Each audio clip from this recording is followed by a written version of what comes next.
President of the United States with the Vice President, Joe Biden. Good afternoon, everybody. 10 days ago, the world watched in horror as men, women, and children were massacred in Syria in the worst chemical weapons attack of the 21st century. Yesterday, the United States presented a powerful case that the Syrian government was responsible for this attack on its own people.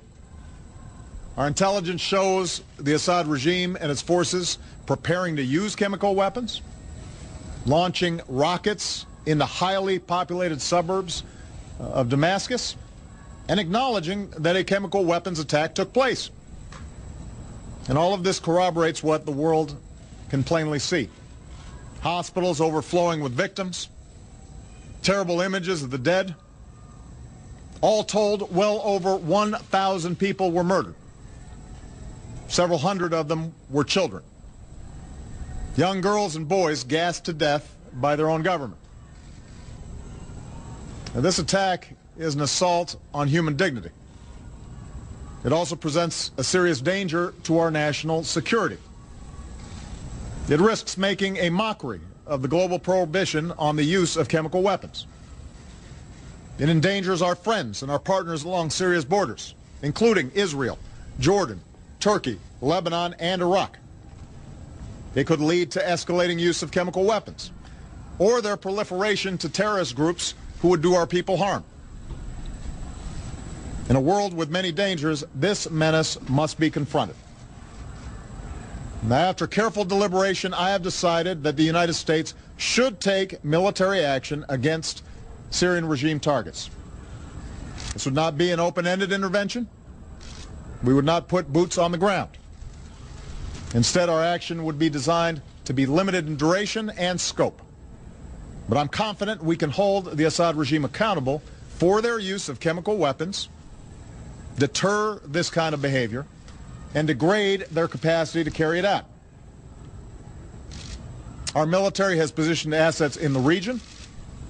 The chairman of the Joint Chiefs has informed me that we are prepared to strike whenever we choose. Moreover, the chairman has indicated to me that our capacity to execute this mission is not time sensitive. It will be effective tomorrow, or next week, or 1 month from now. And I'm prepared to give that order. But having made my decision as Commander-in-Chief based on what I am convinced is our national security interests, I'm also mindful that I'm the president of the world's oldest constitutional democracy. I've long believed that our power is rooted not just in our military might, but in our example as a government of the people, by the people, and for the people. And that's why I've made a second decision. I will seek authorization for the use of force from the American people's representatives in Congress. Over the last several days, we've heard from members of Congress who want their voices to be heard. I absolutely agree.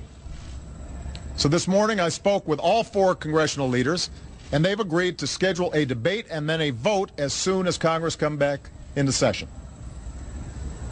In the coming days, my administration stands ready to provide every member with the information they need to understand what happened in Syria and why it has such profound implications for America's national security.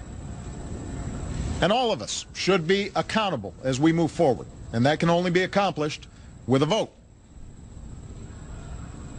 I'm confident in the case our government has made without waiting for UN inspectors. I'm comfortable going forward without the approval of a United Nations Security Council that so far has been completely paralyzed and unwilling to hold Assad accountable. As a consequence, many people have advised against taking this decision to Congress. And undoubtedly they were impacted by what we saw happen in the United Kingdom this week when the parliament of our closest ally failed to pass a resolution with a similar goal, even as the Prime Minister supported taking action. Yet while I believe I have the authority to carry out this military action without specific congressional authorization, I know that the country will be stronger if we take this course, and our actions will be even more effective. We should have this debate because the issues are too big for business as usual. And this morning, John Boehner, Harry Reid, Nancy Pelosi, and Mitch McConnell agreed that this is the right thing to do for our democracy.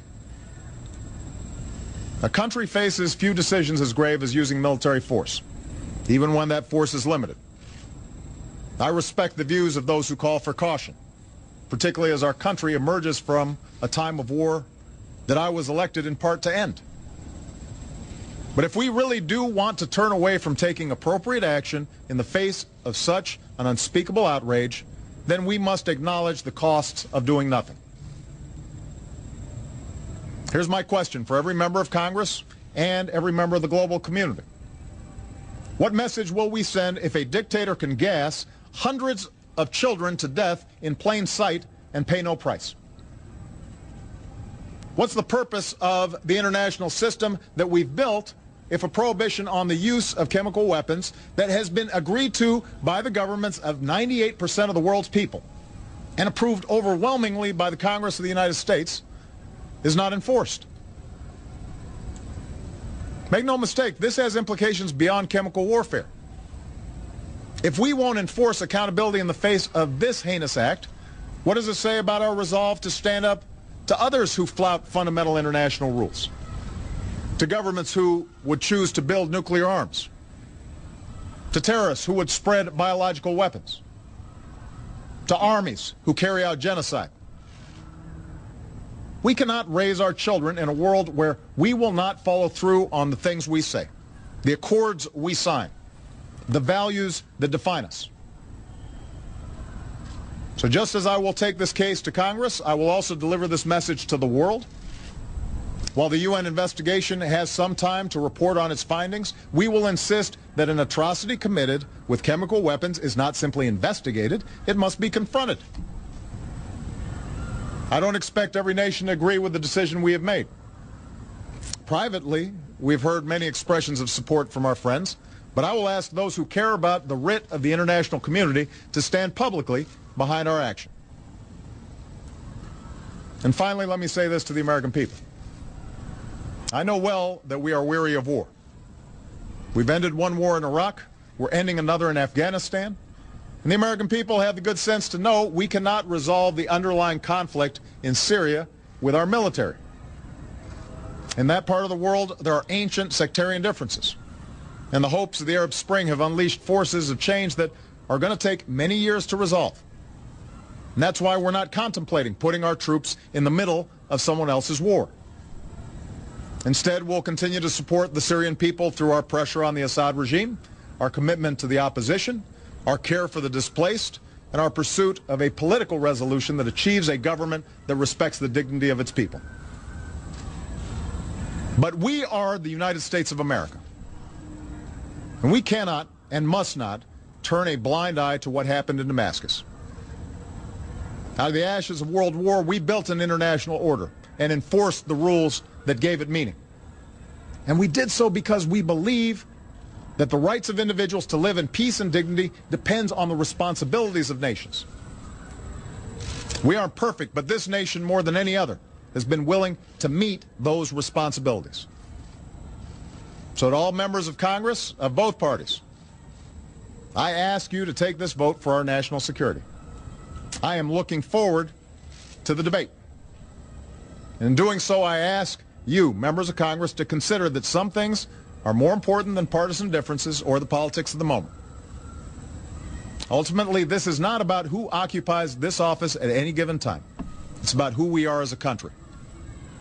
I believe that the people's representatives must be invested in what America does abroad. And now's the time to show the world that America keeps our commitments. We do what we say, and we lead with the belief that right makes might, not the other way around. We all know there are no easy options, but I wasn't elected to avoid hard decisions, and neither were the members of the House and the Senate. I've told you what I believe, that our security and our values demand that we cannot turn away from the massacre of countless civilians with chemical weapons. And our democracy is stronger when the president and the people's representatives stand together. I'm ready to act in the face of this outrage. Today I'm asking Congress to send a message to the world that we are ready to move forward together as one nation. Thanks very much. Will you forgo a strike if Congress disapproves? So there he is, the President of the United States, making it clear he has authorized the use of force in Syria, but he's not going to go forward with that execute order until Congress acts. Congress comes back from its recess. They're not scheduled to come back until a week from Monday, September 9th. And then he does have a commitment from the leadership